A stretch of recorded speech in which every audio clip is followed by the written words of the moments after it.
the best behavior for him. That's good. All That's right. good. All right. So please, I give the floor to you, Mr. Norman. Thank you so much, Sylvia. So, good afternoon, everyone. As I was telling everyone here, I was surprised to find out that we are so many today. If I see it right, we're over 100 people today, and that's probably the biggest class I've had online. But nonetheless, I'm very happy to be with you this afternoon to share my knowledge on the matters at hand. So allow me to share with you my slides. I do have some slides to share with you so that we can better, follow the direction of our discussion this afternoon. I will begin, of course, by introducing myself because I will be with you for 3 weeks, and I feel that it's important for you to understand or know more about me so that we can better interact during the next 3 weeks that we will be together. So allow me to share my slides right now.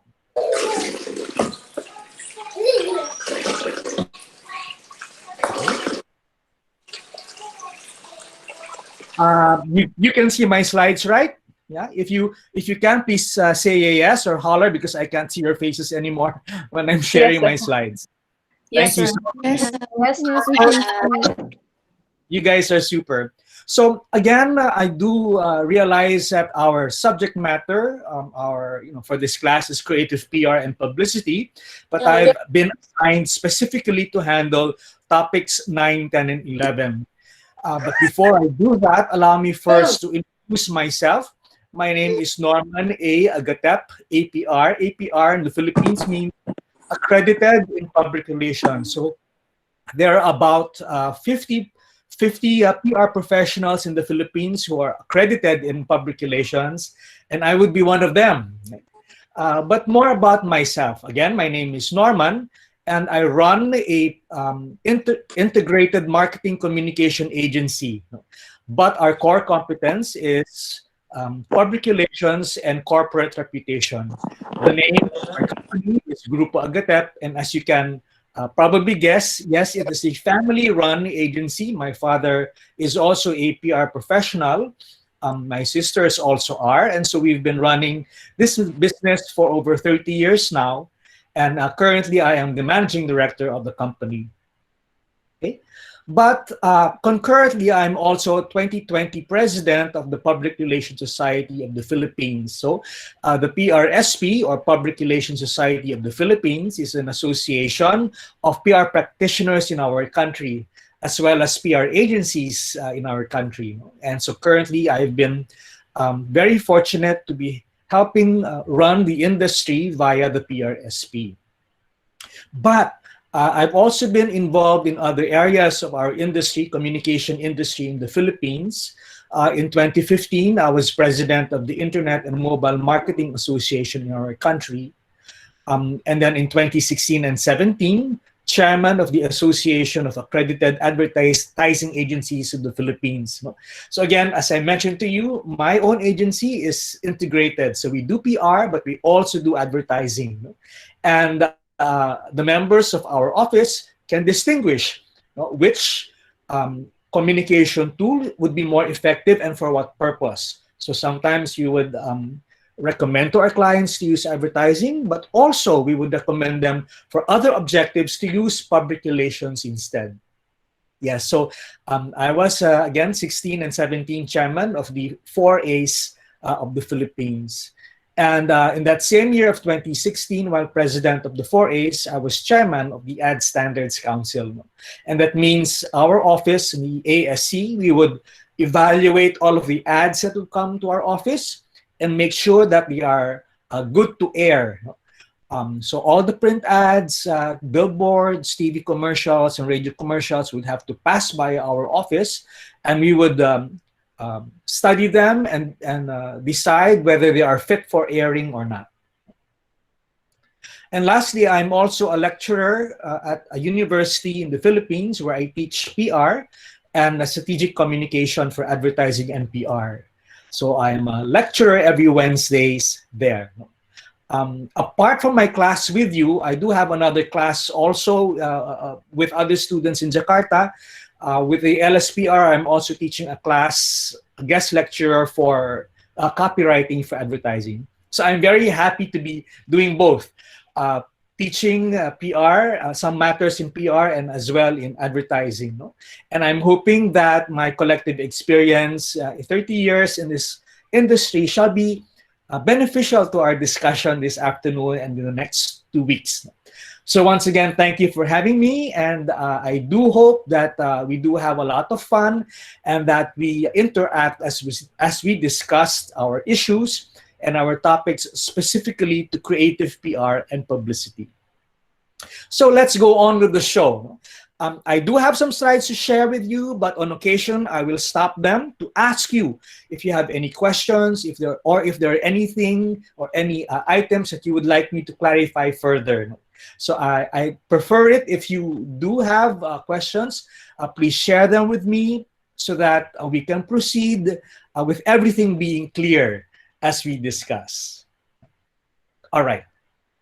So I know that in the past few weeks, you've been discussing already several matters with regard to creative PR and publicity. I think you've already finished with sessions 1 to 8.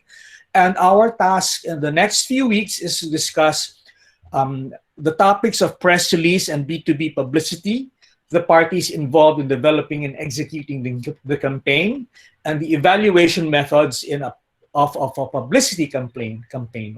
So again, we will be discussing these three subtopics as we go on our 3 weeks together. But just to be clear on what we're going to be discussing today, the press release and B2B publicity, this is how I will divide our talk. But even before that, just to set the tone or the mood of our discussion, I just like to show you one case study. It is a PR and publicity case study for a group in Africa that was trying to raise funds so that they would be able to bring water to communities in Africa where there was not enough water. Right? So publicity and press releases was crucial in raising funds for communities in Africa so that they would have water. Let's check out this case study.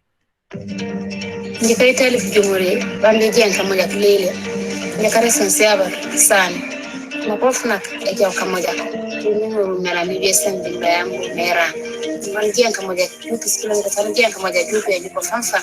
When we're thirsty, we just go and get water. But getting water here means spending the whole day walking. Our mission at Water for Africa is to build sustainable, clean sources of water for villages. We ask Sabre2 to make one last effort.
Agatep a parcouru les 42 km hier en marchant. Ces images avaient fait le tour du monde, d'abord le tour des réseaux sociaux. C'est une manière pour elle de récolter des fonds pour construire des pompes à eau dans son pays. People have donated so much more than I can ever have imagined.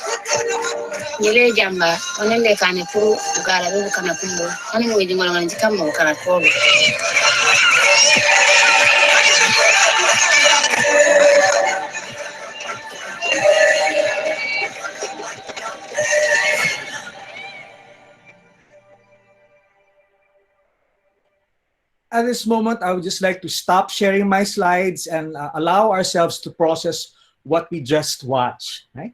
So what you saw is, again, a case study of a group, an organization in Africa, which had a problem. The problem was, how do we raise enough awareness for the problems in Africa, in specific communities, and how do we raise awareness so that people from all over the world will be able to donate funds so that we can raise enough money to bring potable water to the communities in Africa where they need water. So it was an awareness problem. So they needed to find a way to communicate to the rest of the world the problems in Africa and the need to raise funds so that communities in Africa could receive water. So they did devise a PR campaign, a publicity campaign, if you wish, where they sent a woman from Africa to run the Paris Marathon. The Paris Marathon, of course, is a global event. We have people from different parts of the world who join the marathon, and it's covered not only by the press in Paris, but members of the press worldwide. And so while they brought the woman from Africa to join the marathon to walk that distance, the marathon is the same distance that she has to walk every day just to get water, right? And nobody in the world knows that. But because of this publicity activity, where they brought the woman from Africa to walk the entire length of the marathon carrying water, this was a way of communicating to the world and raising awareness for the water problems in Africa. Definitely, as you notice in the case study, the event was covered by the press. For sure, the organization behind the event sent press releases to the local wires and to foreign press to cover the event and to raise awareness. Perhaps the press releases also contained the website where people around the world could log on and to donate online for the cause that they were promoting. It was a very successful publicity campaign, fueled not only by the event, by the press activities as well, pitching this to members of media and releasing press releases or stories, news stories, that would encourage the world to donate for this cause. So such is the nature of our work as PR professionals. We find ways for companies and organizations to be able to communicate their products, their services, and their ideas. And while events, of course, are necessary, a big tool that we use in promoting or communicating our efforts are the press releases that we dispatch on a daily basis. Okay? So allow me to continue sharing my slides so that we can proceed with our discussion on the press release.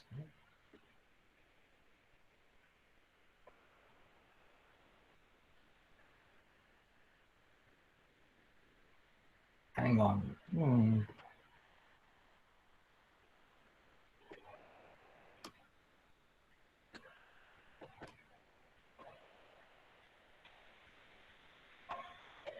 Okay. Hang on, no? Wait, there's a little glitch over here.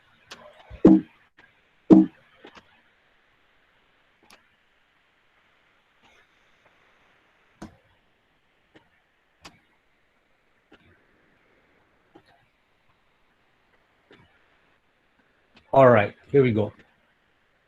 Can you see this? Yes? Yes, sir. Yes, sir. Great. So our topic is the press release, right? And this afternoon, we shall be dwelling a lot on the press release and how important it is in creating publicity for our companies or organizations. We will define, of course, what the press release is. We will talk about how valuable a press release is in your PR campaign. We will talk about the structure of a press release and some best practices in creating press releases to be dispatched to media. A bulk of what we will be discussing this afternoon is that. I would say more than 50%, maybe 75% will be on the press release. But I will also devote a little time on B2B publicity, which is a type of publicity that is very specific between businesses. So we will define that later, and we will also discuss how to create business-to-business B2B publicity, B2B publicity. And the last 10 minutes maybe of our discussion today will be devoted to preparing you for next week. So what we should look forward to as we discuss next week's topics, which will be the party involved in developing and executing the PR campaign. All right, so I hope the flow of our discussion is clear this afternoon. So allow me to go straight into the heart of the matter, which is the press release. Okay. First of all, let's define what the press release is. There are many dictionary definitions, and allow me to share some of my favorite dictionary definitions to you. So one says, it is a public statement given to the press to publish if they wish. In other words, if I am a company and I have a statement which I would like to release to the public, I would share that with members of the press, and if the press wishes to publish that, they will. Right?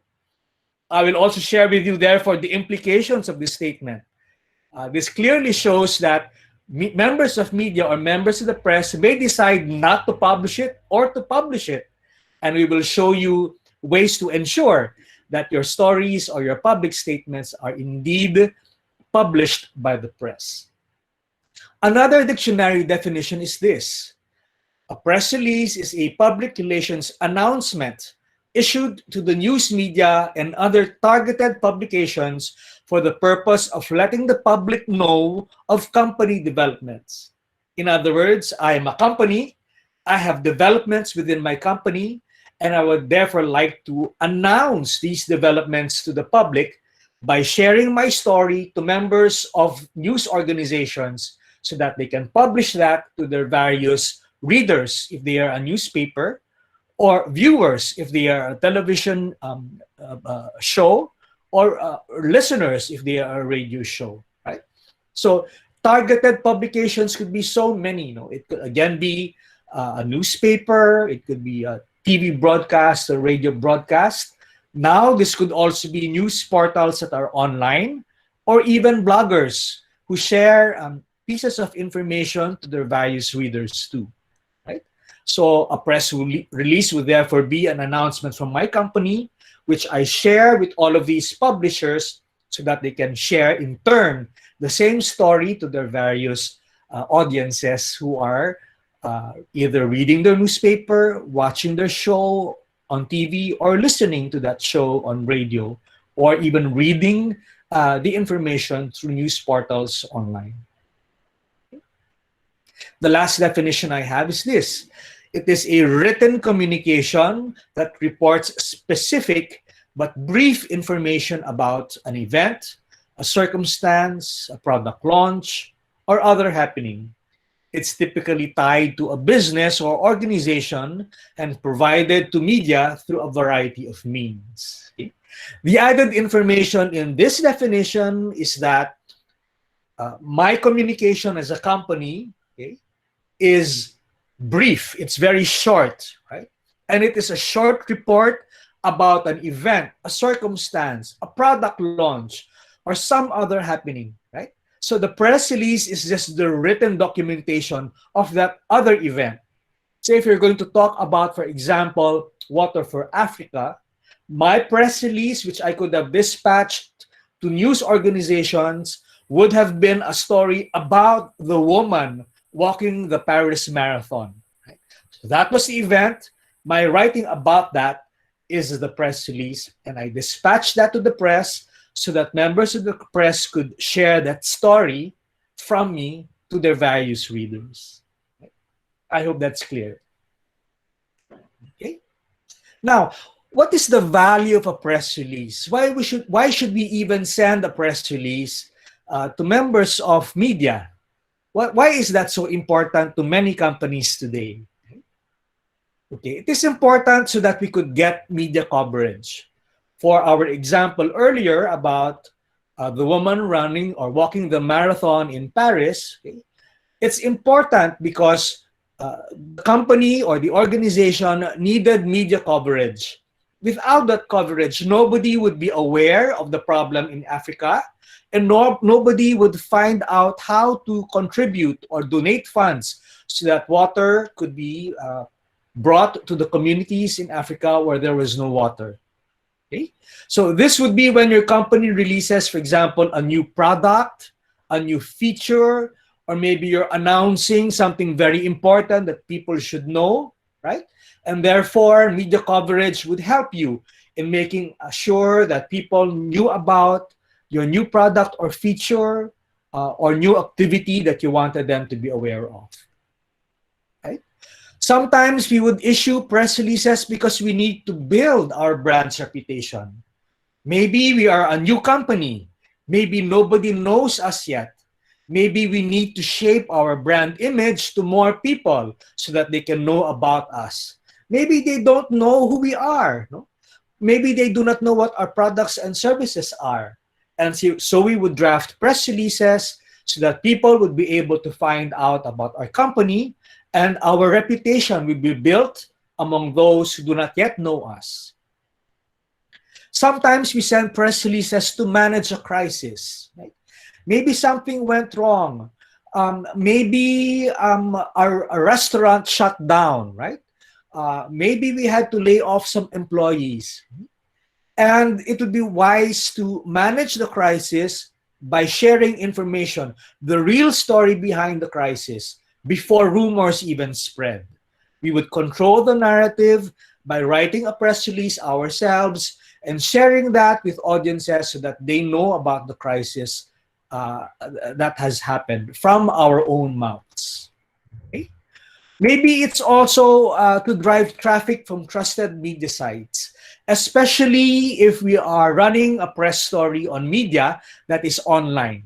So if you, for example, would share a story to an online news portal, that online news portal would run our story and would probably carry a URL to our website or maybe our Facebook social media page. And we would therefore be driving traffic from the news organization to our website or social media page. Right? But in essence, the value really of a press release is that it is a cost-effective way to market your organization. A well-written press release developed by your company or organization can help garner public attention due to the news coverage that is created by the sending of this press release. Okay. At this point, I would like to stop sharing my slides and to ask, is it clear? Is it easy to understand what a press release is and why companies or organizations would like to issue press releases to media organizations? If you do have a question, either raise your hand or do announce it aloud, and I would be very glad to answer those questions on what the press release is and why it is valuable to companies today.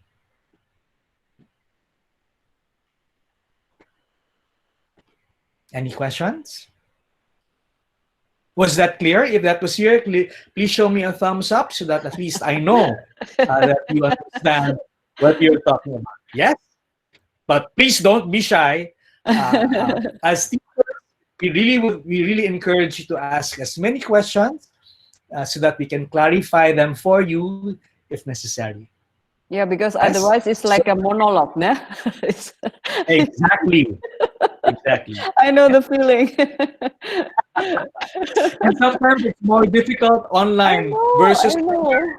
Because physical then class. yeah, I If people understand. are worried or they don't understand, right? I So know. you've got to show the indication if it's not clear. Yeah. We're good so far? Yes? Everybody okay? So far, so good. Okay, they share thumbs up. So, but so far is I can maybe on behalf of my student, I think your explanation is very, very clear, isn't it, guys? Hmm? Yes, ma'am.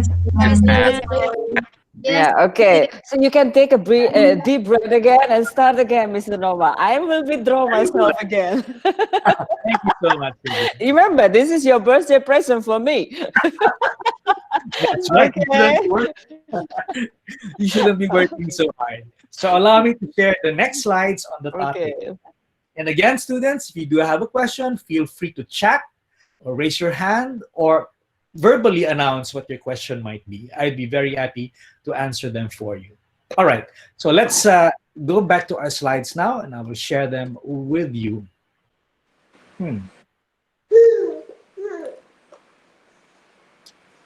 All right. Having defined what the press release is, and having talked about why it is important for companies and organizations, allow me to dwell on that more deeply.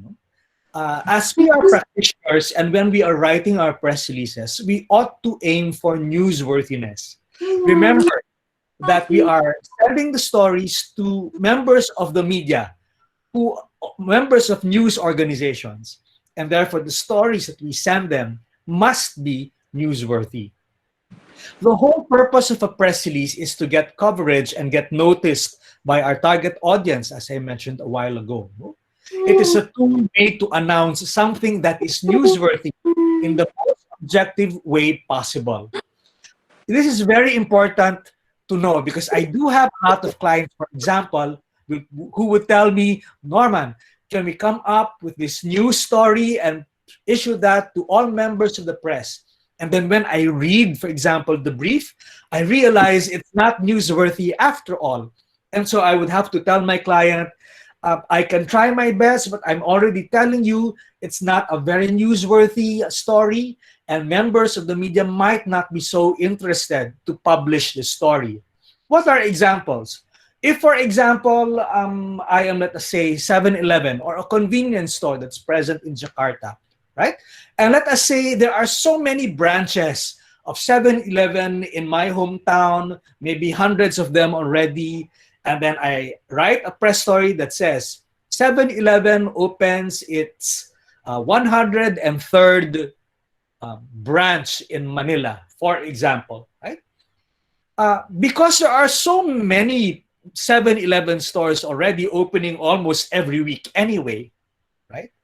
The chances of my story on the 103rd store of 7-Eleven might not receive as much attention if, for example, there is a typhoon in Manila and a lot of homes and families were displaced because of it, right?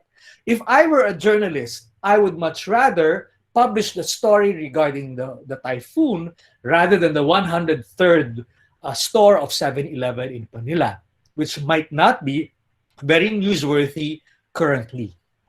However, if, for example, that was the 500th 7-Eleven store in the country, and that's a milestone, no? Counting by the hundreds could be a milestone. So the 500th store, that might be a milestone. And what if that was open, for example, on the 50th, let us say, anniversary of 7-Eleven in the country? Then that would also be another milestone, and it would feel more newsworthy to announce it, right? So again, it's important that our stories are newsworthy. My father likes using the example like this. He says, if your story is about a dog biting a man, right, that might not be newsworthy because in every corner, in every village, there's probably a dog that might want to bite a man. But if your story is man bites dog, which is quite unusual, then there is more chances of your story getting published. Okay? I hope that example is clear. Your story must be compelling. It must be newsworthy. It must be of interest. It must be something new. That's why it's called news, right? So aim for that. Be sure you have a reason for sending the press release. A grand opening is good. A new product is good, right? And other new events or milestones. I prefer to call them milestones, meaning they're so important that they need to be announced to the public. Okay? So when writing a press release, it's important to start with basic questions like who did what, when was it done, where did it happen, what was it for, etc. Because when you start with that, and members of media receive that story and they see at the very start all of these questions being answered, then they can determine if the story is indeed newsworthy or not. So, for example, for the woman again in Africa, you might start a press release with questions on who was that woman, where did she come from, what did she do, which means she ran the marathon, when during the Paris Marathon, why, in order to raise funds for communities in Africa without water. All right, so you would begin with those pieces of information, and the journalist would read that immediately and decide, yes, this is an important story, I will publish it because it is newsworthy. Right? Keeping this form makes it easier to judge whether the story is newsworthy or not. If it's not, without media attention, it will just get lost on the web. I have friends, many of them are journalists, right?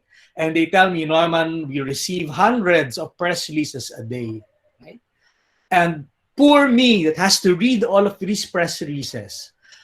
A good 50% or more I just throw into the trash can because they are not newsworthy. Right? They don't offer anything interesting or they are not new. Right? So I cannot help but stress the importance. If you do work for a PR agency in the future, you should be able to judge if a story is worth publishing or not. Okay, I have here another case study. This is for Toyota Tundra. It is a pickup truck, right? And although this is an event, right, it was covered by all members of the press, news, and broadcast news, as well as newspapers, even online. They covered this event because it was so newsworthy. But in truth, the public relations agency and the brand, knew it was just, a truck that they already had. It was an existing Toyota Tundra truck.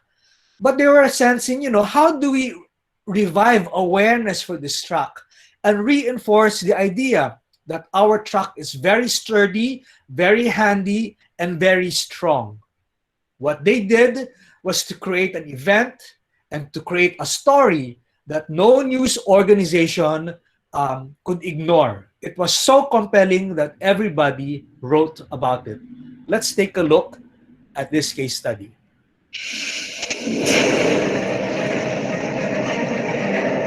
The Space Shuttle Endeavour had flown 25 missions to outer space. When it was retired, it was flown on a custom 747 to Los Angeles, on its way to the California Science Center. It was then placed on a heavy-duty dolly system designed to navigate the streets of LA. But after traveling 122 million miles, the one thing the Shuttle Endeavour couldn't do was cross the 405 freeway. Houston, we have a problem. The motorized dolly was too heavy for the bridge, so we proposed that they tow it across with a stock Toyota Tundra straight off the lot. But first, we had to convince NASA, BOE, the California Transit Authority, and the City of Los Angeles that we could do it. Then we announced our plans to the world via PR and social media, and the reaction was immediate. How is Endeavor going to get across this bridge? They're going to tow it with a pickup truck. We fueled the conversation on blogs, Twitter, and our own website, and created a series of documentary films that chronicled the event. We created a tweet drive that raised over $400,000 for the museum. We have a live look at Endeavor right now, and right in front of it is a Toyota Tundra. Thousands of people have lined the streets in Inglewood to see this majestic sight. Endeavor ready. Tundra ready. 3, 2, 1. It's starting to roll right across that bridge. You can see that Tundra really pulling it. And the crowds are just emotional. In the end, Tundra had proven its capability, and the Space Shuttle Endeavour had completed its final mission.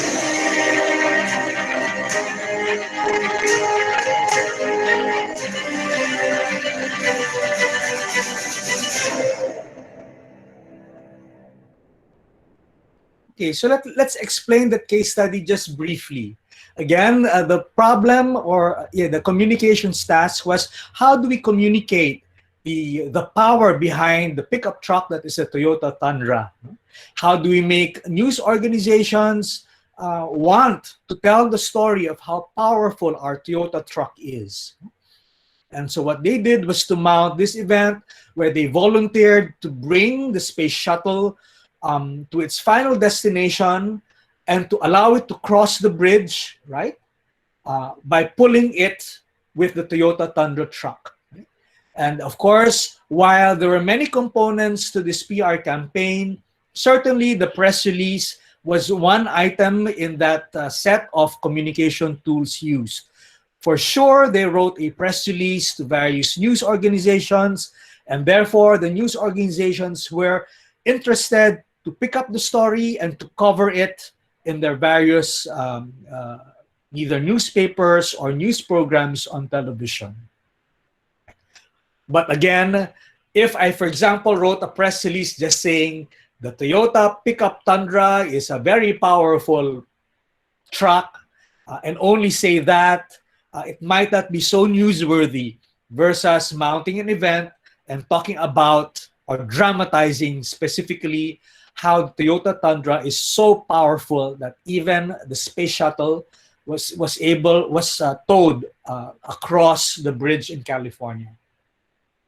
Okay. So part really of making or ensuring that your story will be published by the press is to pitch it to media. Meaning to say, we need to convince members of media that it is a good story to launch in their news organizations. Issuing a press release doesn't mean the media will automatically run with it. They will not necessarily publish it.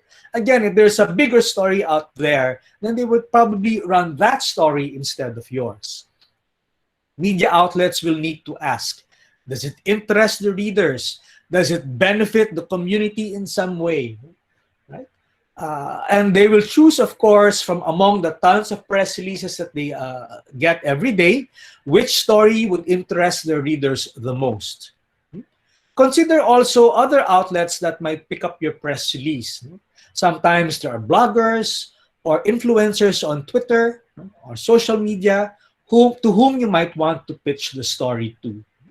Now that we are in the digital age, there are so many other forms of media that can run the story for us. But really, the crucial part of getting coverage is directing the release to the right group of people. There are researches that show that 67% of journalists claim they receive irrelevant materials, not in the area of their work or interest. If you guys are familiar with magazines, for example, there are many types. There are beauty magazines for the women. There are sports magazines for the athletic guys. There are business or entrepreneurial magazines for tycoons. Even in the newspaper, there are several sections on various days. On one day, there might be the health section. Sometimes there's the motoring section, agriculture section. Maybe on weekends, there's a lifestyle section. And there are various editors for the different sections of a newspaper. It is crucial that you send your story to the correct editor or to the correct magazine, right? So if you were writing the story, let us say, for the Toyota Tundra truck, you might want to send that to the motoring editor of the newspaper and nobody else. Or you might pitch the story to an automotive or car magazine, and not, let's say, Cosmopolitan or GQ, or maybe GQ, yes, because you probably have readers who are interested there in trucks. But again, the important thing is to pitch that story to the appropriate media channel. So if a journalist specializes in technology, do not send a release about a new line of cosmetics because he won't even bother to read it. It is not his jurisdiction. It is not his section of the newspaper. I have here another case study for you. This was sold, the story was sold to lifestyle editors. Even in news programs on TV, you'll notice that there's also a more lifestyle section of the news program. And this was also positioned as a story for the weekend, and where in sections of the newspaper that talked about fashion and retail. Take a look at this very newsworthy story that received a lot of mileage on media.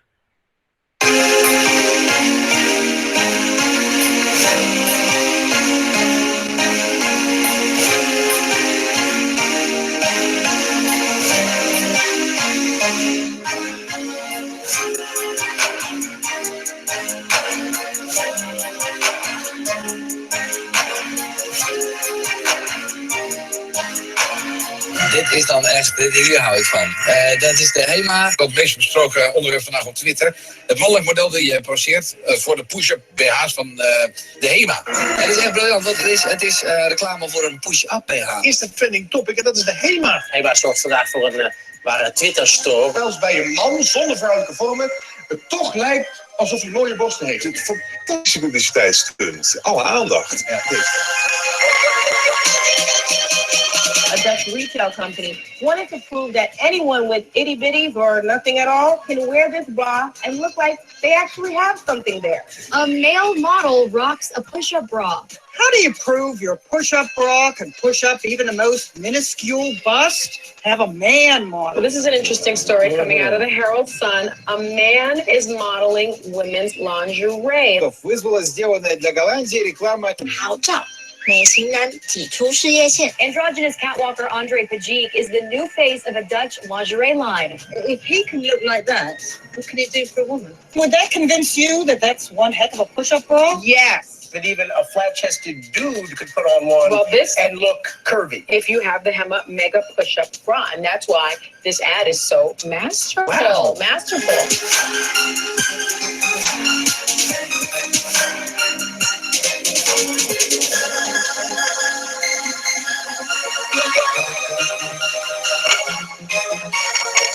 Move over, Victoria's Secret. I will stop my slides for now so that we can discuss briefly that case study. Oops, hang on. It's happening. Okay. All right. So again, this was a Dutch brand which had news that was eventually picked up by the global press, even in countries where the brand was not available. But that's because the story was so newsworthy. I need to explain, however, that in order to market or to sell the product of HEMA push-up bra, press releases was only one of the communication tools used. Of course, there were ads. Maybe there were posters in department stores with the male model. But in my opinion, those ads would not have sold as much. Those posters might not have sold as many bras if not for the press releases and the stories that went to the news that were shared and so on. Because in the press release and even in the news shows, they were able to discuss at greater length, not in a 15-second commercial or just one poster with one image, but lengthily in the news programs, they were able to discuss how effective it was in getting a male model to use the bra and allow him to have curves. Again, just announcing, for example, that your product is out there might not be so newsworthy, but this stunt, perhaps, publicity stunt of getting a male model to dramatize how effective the product is, was picked up by the press everywhere and was talked about by millions of people around the world. And in a matter of days, the product was sold out. So that is how important a press release might be if it is well written, if it is newsworthy, if members of media think it is going to be interesting to the readers or to the viewers of their shows. Okay? At this point, I'm going to stop again and to ask, Is there any question? Is that case study clear enough for you? Is it clear why we need our stories to be newsworthy and how they give the best possible chances of having those stories released by the press to their readers or viewers? Good. Mr. Norman? Yes. I would like to ask, but it's more like a tips I want to ask from you. Sure. Is it fine? All Sure. Right. Can you give us a tips on how to hone our skill to create newsworthy press releases? Thank you. For me, and we will discuss this throughout our lesson today, we have to think like a journalist. We have to think like them. So you ask yourselves, do you think if I were a journalist, would I consider this story newsworthy? Would my readers find this interesting? Is it written in a way that people will really like to read my story? Or is my story boring? Is my story not very interesting? You've got to evaluate it that way. I think clients or brands or companies that don't think like a journalist are the ones who will tell you, please publish this story, even if it's not very good. So you yourself, as a brand or a company or a person working for a public relations firm, must think like the journalist. Is this relevant story? Will the readers like it? Is it interesting enough? That's tip number one. Think like a journalist. Tip number two is to study press releases in the way that they are written now. I know many college students are not very much of readers of press releases anymore. I'm sure. Who among you read press releases on a daily basis? If you do, please raise your hand. I see one or two. Maybe that's it. So the truth is, you will learn by reading and by writing. If you want to pursue a career writing press releases, the best way is to learn from the examples that we have on a daily basis. Look at them and be discriminating. While you are reading press releases, ask yourselves, which ones were more interesting? Which were not so interesting? And then try to figure out, why was this one more interesting to me? Maybe because it was only 3 paragraphs or 4 paragraphs long. This one that's 11 paragraphs looks boring to me.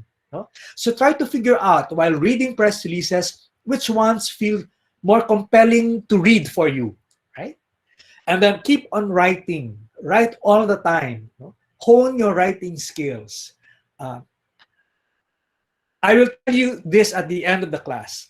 Writing a press release cannot be done in just this 1.5 hours that I will be with you.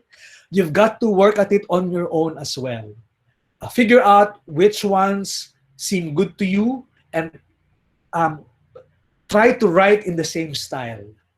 And by writing so many times or so often, you will eventually, it will become very natural for you later on.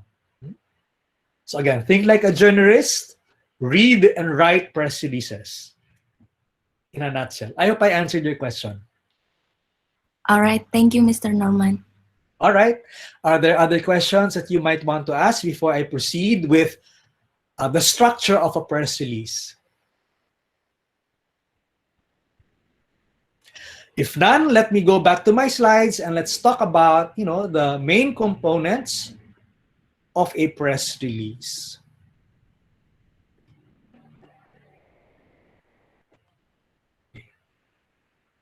So how do we write the press release? Understaffed newsrooms and time-poor journalists don't have much time. No? They really need ready-made stories. So they are expecting that the press release that you submit to them are so well written, as if it was already written by the journalist himself. No? And that's why you need to study how journalists think and how they write. So write the way that they do. And you will notice, by the way, that the writer in a magazine would probably write differently from the writer of the newspaper. Study the different styles. A lifestyle writer would write differently from a sports writer, from a news and metro writer, for example. Study the different ways that they write their press releases and write like they do. So there was a time when a reporter may have searched through your press release to find a news hook. Sometimes in the olden days, when I started writing press releases myself, the writer would probably look for the main story and maybe rewrite some of my paragraphs. But now no more. Because there are fewer journalists working, they're understaffed and they don't have much time, they would prefer it if your press releases were already written as if they themselves, the journalists themselves, had written it. And that's why a quality press release will be of much interest to journalists as it will be to a high-profile blogger or podcaster. Any of those people would be so interested in receiving a quality story from you. And all of these are content publishers who all want quality stories from you. Now, here's an effective checklist when writing your press release. Things that you ought to remember and which we will go through one by one. We will go through all of the 8, beginning with number 1. Choose the angle for your target audience. So, when we say choose the angle, it means how to angle your story for your target audience. So again, if you're going to pitch the story as a piece of news, then write it as a news story. Or you might like to write it as a feature story because it's going to a magazine, for example. Right? So think about that. So before you get to the actual press release writing, before actually writing the story, the most important thing to start with is choosing the angle that matters for your target audience. Right? Remember that the angle which will interest the readers of a specialist magazine will be very, very different from the local newspaper. In fact, you should write different versions of your release for different audiences that you are targeting. If, for example, you're working for a company that produces baby food, you have a new baby food line of products, right? If you want, for example, that story to come out in the health section of a newspaper, you might want to talk about or hype up the why this food is very nutritious, the types of minerals and vitamins that might be found in this new baby food, and so on. Right? If you are writing, let us say, for a parents' magazine, while you will also talk about the nutrients and minerals, you might, however, angle the story more about the convenience of just opening the bottle and using the product to feed your kids. Maybe that's more important for the parents, let us say, reading the magazine. Maybe. No? So what I'm just saying is that it could be the same story, but you will angle it differently. You will change the order, for example, of the information in that story so that the most important information to the readers of that publication is moved up, right? We start with whatever is more important for the readers of that article in that newspaper or magazine. Okay. So you can angle the same story differently depending on where that story will come out. Okay. Keep in mind that you are not only targeting potential readers, again, you are targeting journalists. If you don't do your research and target the wrong journalists, writing killer press releases won't get you anywhere. You've got to write for the journalist. Again, if it's a cosmetic product for women readers, write it that way for a magazine, for example. But if you want to talk about the science or ingredients behind the product for a news or science journal, then you might want to angle that story differently for that journal. So that's number 1. Choose the angle for your target audience. Number 2, start with a well-thought-out headline. Sometimes I like writing the headline last, no? Because it forces me to really condense the information into the most important phrase that will capture my story in that headline. Right? This is a general structure, no? where the headline is on top, and you've got to really pay attention to writing that headline very precisely, and then down the line. We will go through all of that. So again, the headline first. In order to have a fish, you need to catch it first. So in order for people to read your news article, they must be interested first. And you will catch their interest by writing a very good headline. Your press release needs to have a catchy headline in order to be successful. It's the first thing people will read. And based on that, they will make their decision whether or not they want to read the whole thing. So if you lost them already in the headline, then they're not going to read the story beneath that headline. So catch them immediately with your headline. Keep it short. This way, it's easier to read. It looks even more appealing.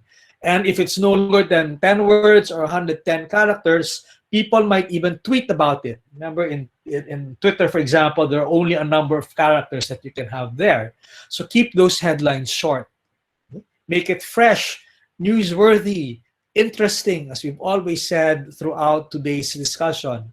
The whole decision-making process of whether or not to read the rest of the article is in those 3 seconds that they're looking at your headline. So make those 3 seconds in the headline matter. Here are samples of pretty good headlines in my opinion. Global Bank deploys Bank on Wheels to assist communities during pandemic, which is a headline talking about how a bank is going to allow buses to act as roving banks in the community so that people don't have to go out of their homes or their communities to do their banking needs.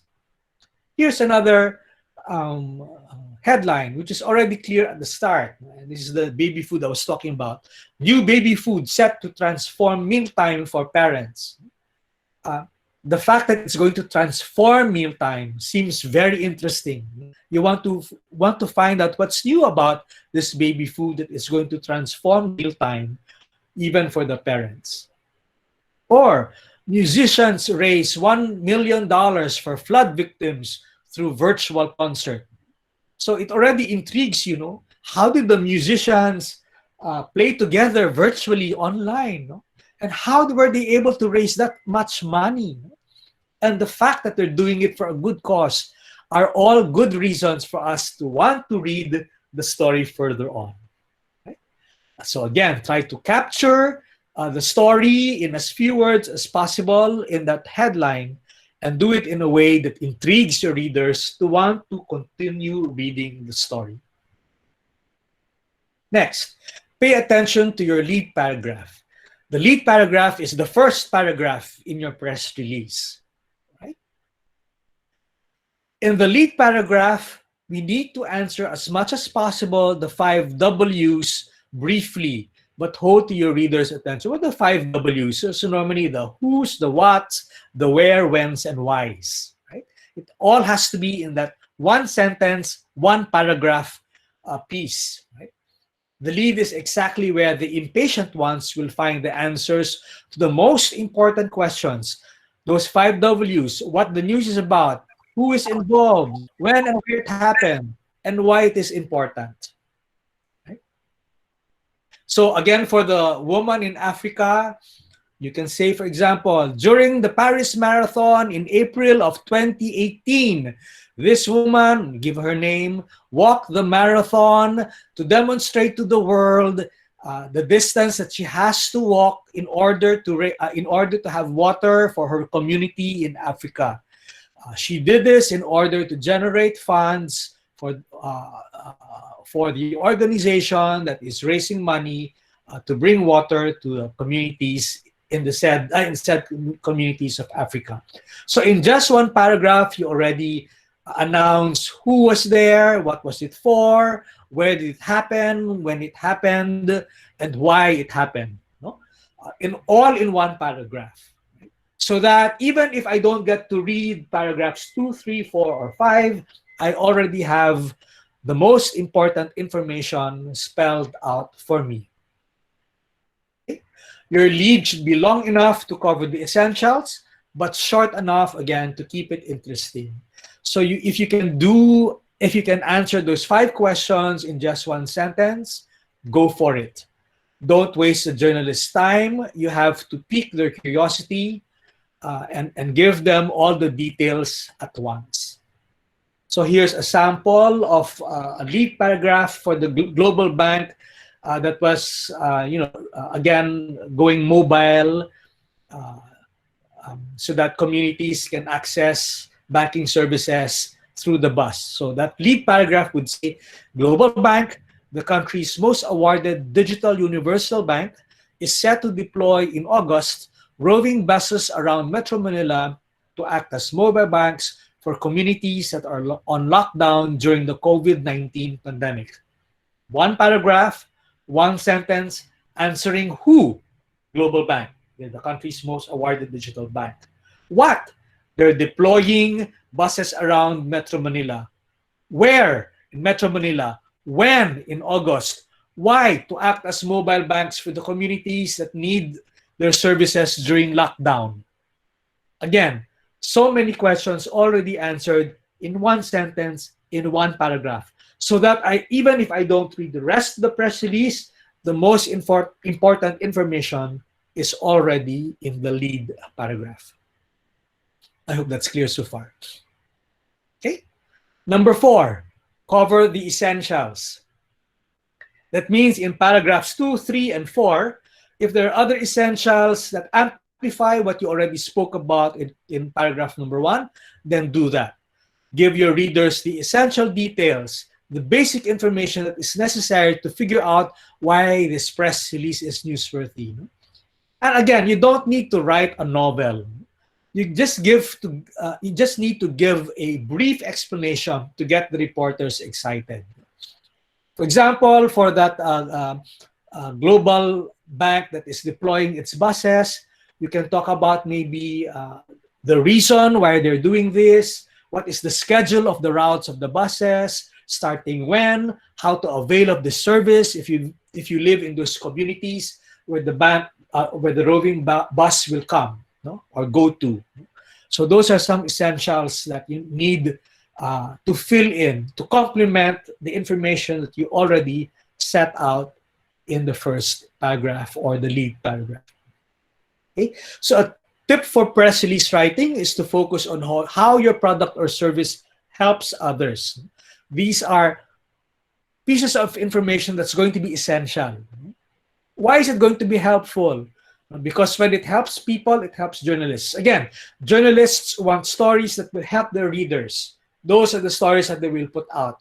So if in your press release, you amplify in paragraphs 2, 3, and 4 why that global bank service of a roving bus is so important for communities who are in lockdown. If you talk about that and explain further, then you're going to be a relevant story for the readers of your journalists. Reporters are always focused on their readers and what they will be interested in. Sending a press release that's totally focused on you is not going to cut it. No? If you just boast about why your bank is so good, why you are being so helpful, no? Why are you a loved bank, no?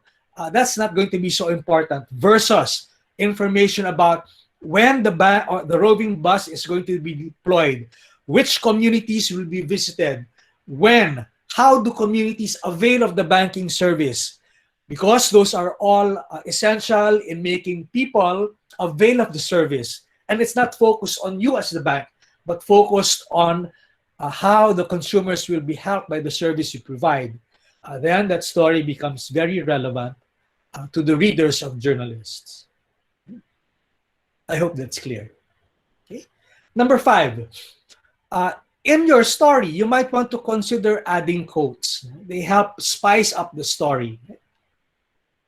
Quotes, meaning direct sentences from people relevant to your story. Press release quotes are always welcome.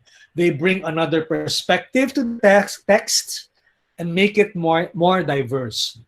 Quotes can easily make your text more interesting, more readable, and which should be good reasons to include them in your press release.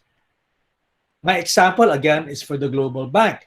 that has been releasing roving buses so that they can visit communities that are on lockdown.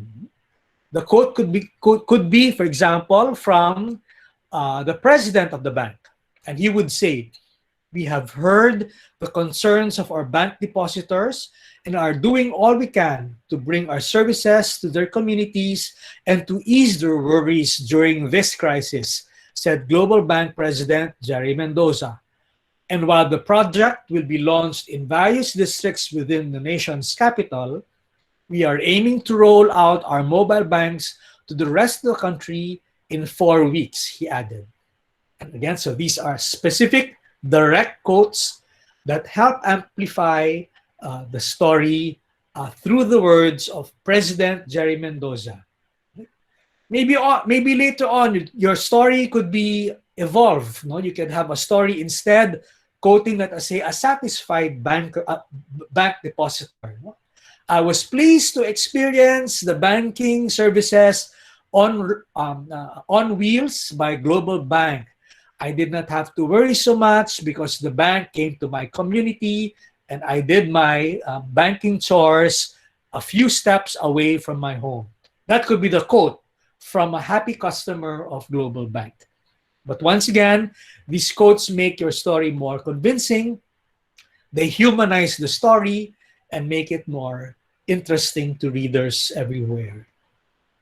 Okay? Then you might want to ask yourself, and we're ending already, is there anything else that you need to add in your press release?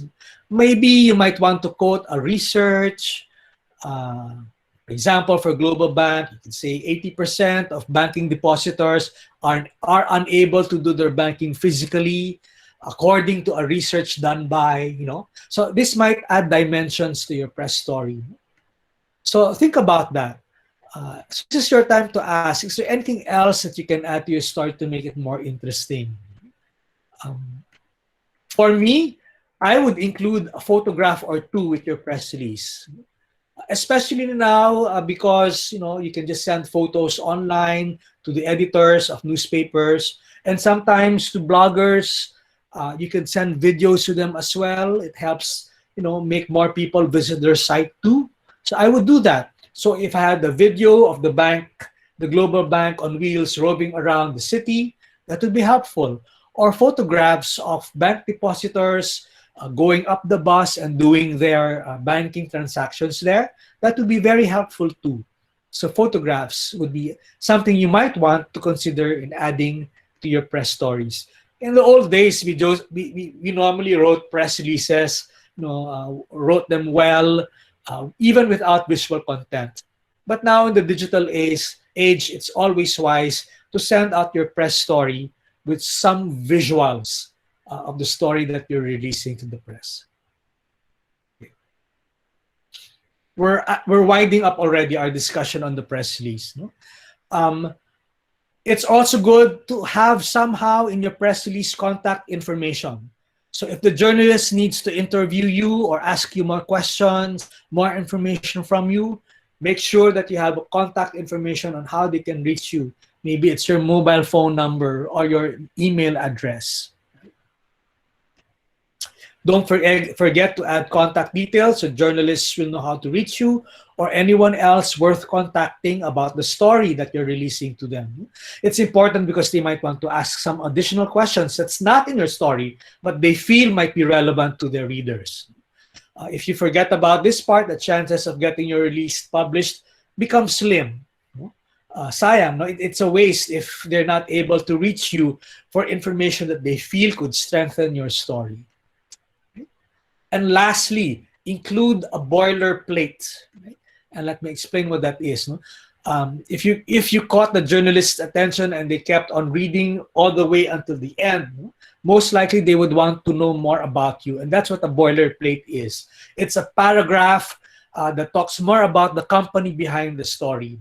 So you could talk, for example, for that Global Bank, it would be a paragraph describing who Global Bank is, that they're the most awarded universal bank, for example, in the Philippines, and they've been committed to providing services during this pandemic to ease the worries of banking consumers everywhere in the country. Something to that extent.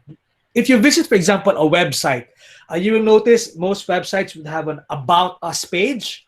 The About Us page would contain a boilerplate paragraph describing who the owner of the website is. So that's what the boilerplate is. So the boilerplate is exactly the place in your press release where journalists will find additional information about your company or you. So make it fun and interesting, make it easy to read as well, so the journalists would be enticed or encouraged to read your boilerplate. At this point, I'm going to stop sharing my slides. And again, I just wanted to remind you that just because I shared some slides on how to write a press release, you're already going to be experts at it. No, I just giving you guidelines on how to write the press release, and we talked about the most significant parts of the press release. But I would encourage you to read more press releases, either physically in the newspaper or online, so that you can distinguish which ones are good and not so good. And you can also develop your own style of writing a press release based on the stories that you feel are more interesting to you. Okay? At this point, are there any questions about writing the press release and the main structure of the press release? Sir, I have a question. Yes, please feel free to ask. But it back again with the headline. Yes. One of the headline you give us before is, if I'm not mistaken, it is about the musician that raised 1 million funds by virtual concert for plastic. Yes. Isn't the headline already make the reader know about the whole press is all about? And we know about the whole activity. We know the amount of the fundraising. Yep. And can you give us more explanation about how to make a catchy headline, what we should do and what we shouldn't do? Thank you. Okay, you're right. The headline already contains the gist of the story, which is important. You should be able to do that. The detail you don't, but there are many details you don't know yet. You don't know which musicians these are, when they did it, what type of music they played, why they decided to get together to raise funds, and what was the technology they used to create a virtual concert, for example. So many other details could be explained or expounded on in the lead paragraph and the succeeding paragraphs. But it is important to have the gist of the story in the headline already. Again, if you can summarize a story in just one phrase and in just 3 seconds of reading, that's good. Because especially if, and I know many newspaper readers are like that, they just scan the newspaper. They don't even go through all of the details within the press release. Sometimes they choose, oh, I like this story. This headline is good. So let me read further. So it's different from an ad. An ad, again, an ad, for example, will have a very clever headline. Sometimes will purposely not show all the details, right? Sometimes it's very intriguing, but it's an ad. And people do not read the newspaper for the ad. They know that the brand or the company paid for the ad, right? And because you are writing a press release that belongs to a newspaper, right? You have to write the press release like the journalist would. Right? And any skilled journalist would write a headline in a way that summarizes the story in just a few words. Right? So the tip in writing a headline, again, condense the story in as few words as possible. Summarize it in a few words, but make sure there's, as you pointed out, make sure that there's still enough information that can still be expounded on in the rest of the story. Okay? Yeah. So the headline could very well discuss who and what, but maybe not when or where and why. At the very least, who and what. That's the news headline. Who did and what? Who was this person? What newsworthy thing did he do? Maybe just that, right? And then the lead paragraph add when it was done, where it was done, why it was done. And then paragraphs 2, 3, and 4 explain further with additional information that will excite your readers. Yeah. So it is okay if the headline summarizes all the activity, but the rest will add some information about it. Yes. Yes. Okay, thank you so much. You're very welcome. Any other questions that I might answer for you? Sir, can I ask a question? Oh, yes. No, Adela first. Adela first. Okay, thank you. Okay, so sir, I want to ask, so as now that the world that we face is the digital world, right? And as a PR, our work is starting also to turn into everything is digital. And yes. So I want to ask, is there any like significant difference that distinguishes the traditional press release and the social media news releases in terms of writing the content or the main things that should be there? Thank you, sir. Okay. News stories, whether they were written before the pandemic or before the digital age, are essentially the same. It's only the way to get there that has become digital, or even the final output. In other words, writing is still writing, right? Effective writing before digital and after digital is still effective writing, right? Even before online, and I used to write press releases even before internet was there, right? It's still the same thing. Have a good headline, write an effective lead paragraph. It's still going to be the same thing. However, what's different are some things. For example, I used to hand deliver my press release to an editor of a newspaper. I don't do that anymore. I email that to him or her. Okay? Sometimes I would have a physical press conference to share with members of the press the story, right? I invite all of them to my press conference. I tell them what's important development in my company, and I say, here's the press release. I already wrote it for you. Maybe you can publish this in your newspapers. Now, not so much. I invite them to a Zoom meeting, no longer a physical press conference. I say, thank you, press, for joining our Zoom press conference today.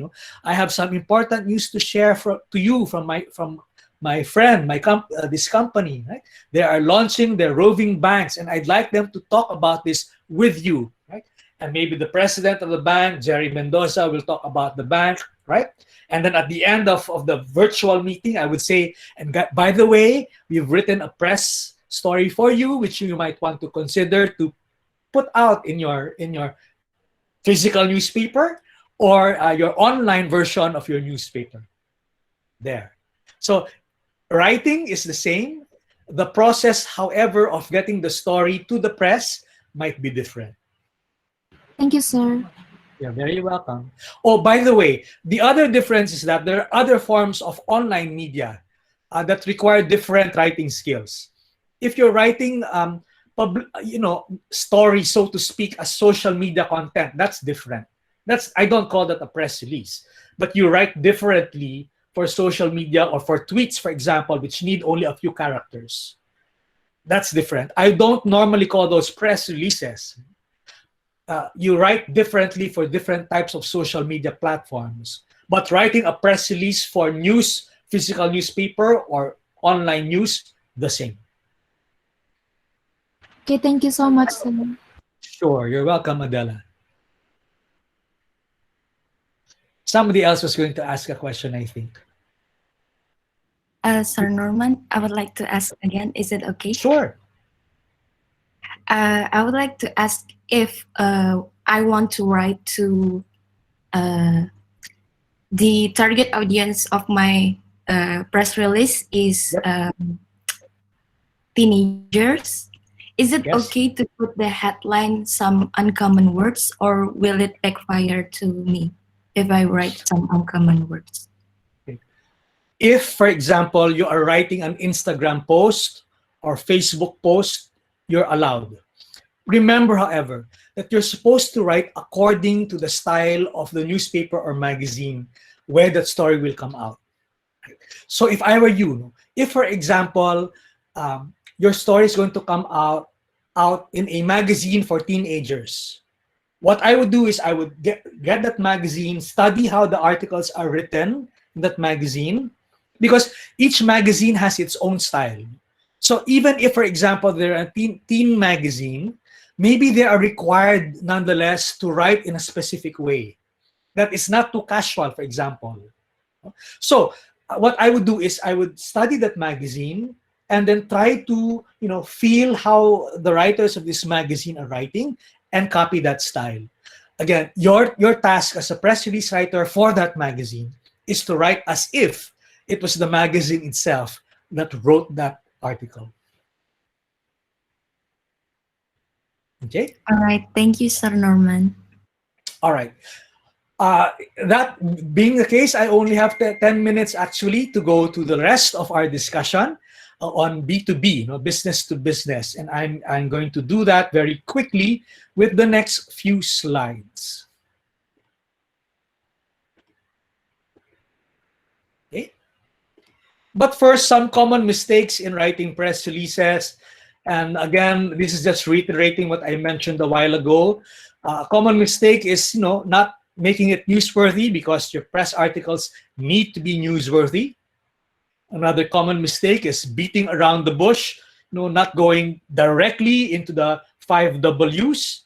So you've got to early on spell out the most important facts about your story. And another common mistake is using quotes that don't seem authentic, using language that don't work for the person supposedly delivering the lines. So if you're the bank president, the quote must sound like it's coming from the bank president. If it's supposedly coming from a teenager, the words ought to be coming from a teenager if it is a quote. So that's it for the press release. Now I'd like to go to our discussion, brief discussion on business to business or B2B publicity. Okay? Let me define that quickly. Business to business is also called B2B. It's a form of transaction between businesses, meaning I'm a company, but I am not selling to a consumer. I am selling to another company. Business to business. It refers to business that's conducted between companies rather than between a company and an individual consumer. So maybe I manufacture ice cream, but I'm not selling the ice cream to you, a student or a family. I'm selling the ice cream to a restaurant so that the restaurant can offer my ice cream to their diners. So that's business to business, from my ice cream plant to that restaurant. B2B can come in many forms. Office supplies, accessories, right? Maybe I'm selling insurance to employees of a company rather than to individuals. Okay. Now, having defined what B2B is, what is B2B publicity? It is to use the principles of publicity in the marketing of products or services to other businesses and organizations. So you're promoting a product not to individual customers, but you're promoting a company's product to another company. So that's the difference. So it holds some key distinctions from B2C publicity. Most of the examples I've used in the earlier slides was publicity from business to consumer. So consumers can taste my baby food, consumers can bank with me, right? But for B2B, it's a bit different. B2B publicity campaigns are aimed at those people in the companies who have control or influence on purchasing decisions. So for example, I have a company and I make photocopiers. Right? I'm not selling them to individual families or homes or students. I'm selling them to companies, other companies who might need a photocopier. Right? So I would direct my publicity efforts to people within that company who make the decision of buying this photocopier or that photocopier. Right?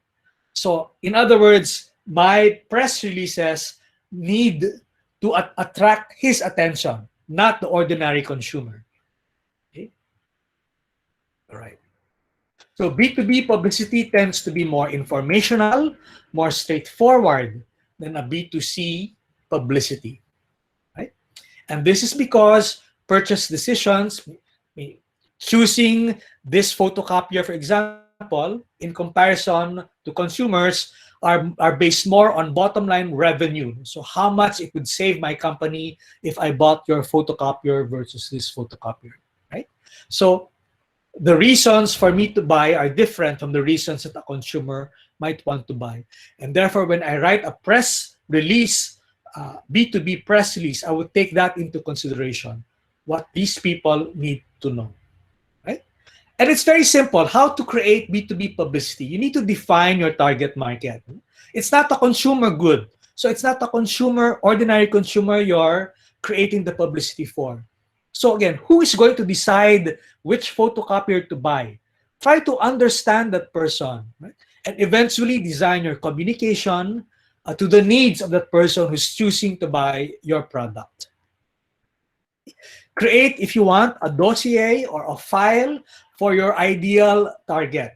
Research the demographics, interview other people in the industry, compile a set of characteristics or attributes that your prospects also match. So understand who buys your products, in other words.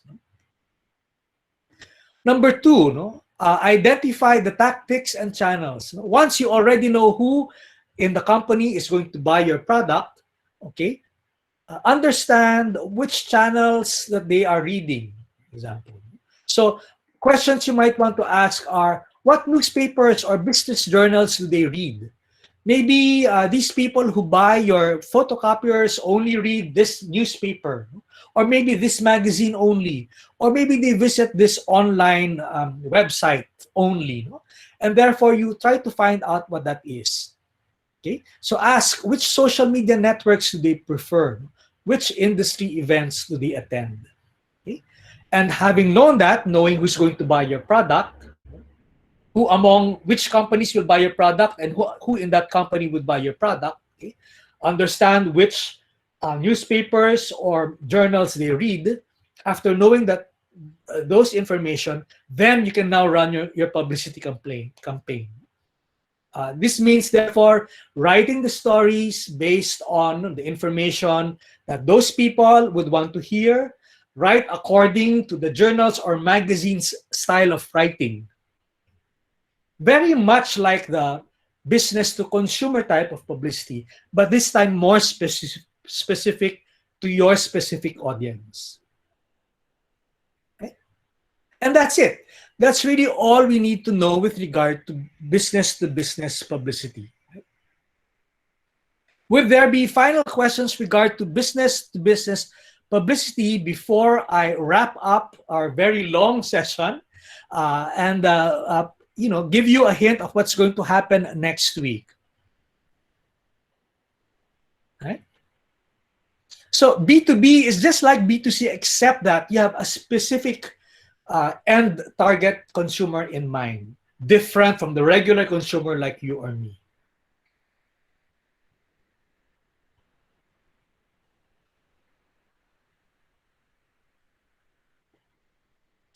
If none, then I would go. Yes, someone was going to ask. Go ahead.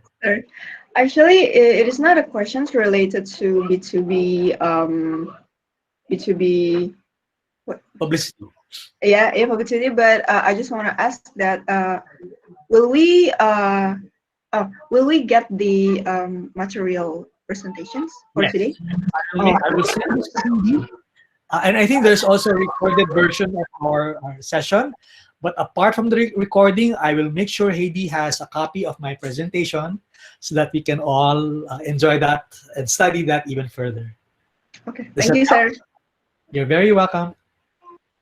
Okay, so let me wrap up. I know I've taken so much of your time already, but let me wrap up with these final slides. Okay, here's what we learned today.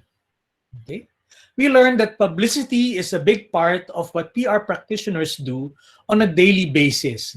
PR practitioners are very concerned with publicity.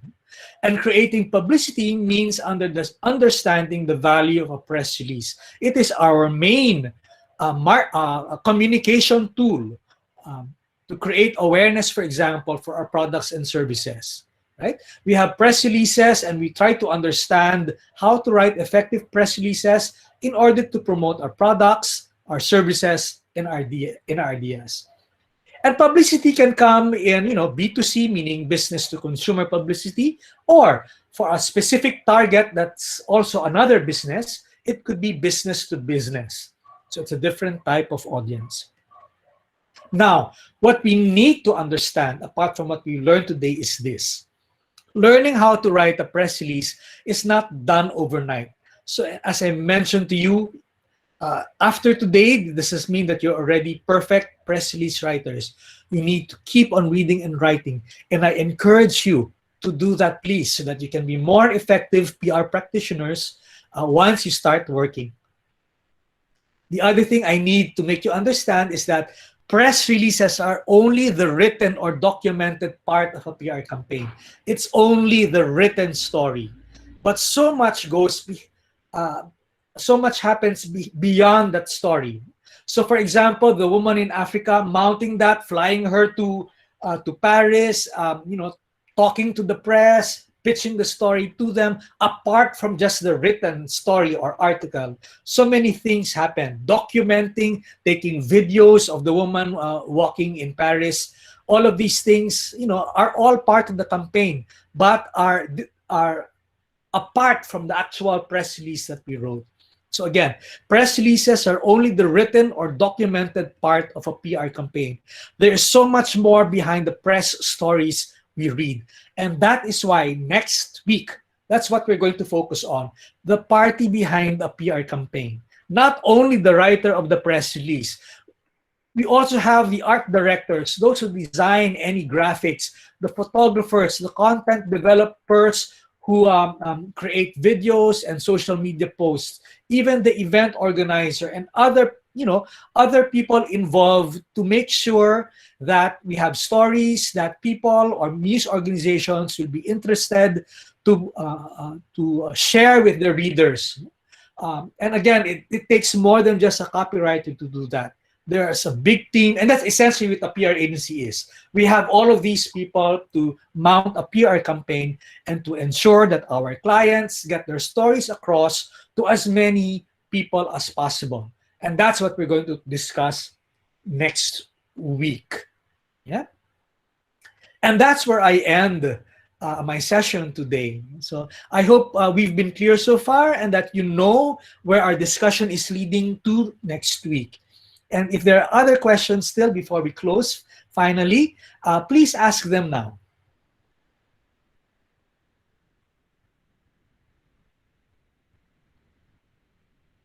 It's clear, sir.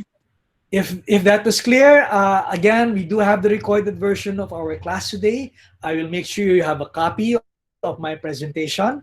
And feel free, I will even send Heidi my email address so that if there are things that are not very clear, you can message me and I can answer your questions for you. Yes? All right. All right. Once again, thank you, Mr. Norman. We're looking forward to see you. It's really enlightening for us with all the explanation that you have given today. Thank you so much. Then we look forward for the next session next week, okay? Yes, it's very much my pleasure to be with all of you. I hope this was a productive session and I look forward to seeing you next week. All right. Bye. Thank you, sir. Thank you so much, sir. Thank you, sir. Bye. Thank you, sir. Thank you, sir. Thank you, sir. Thank you so much.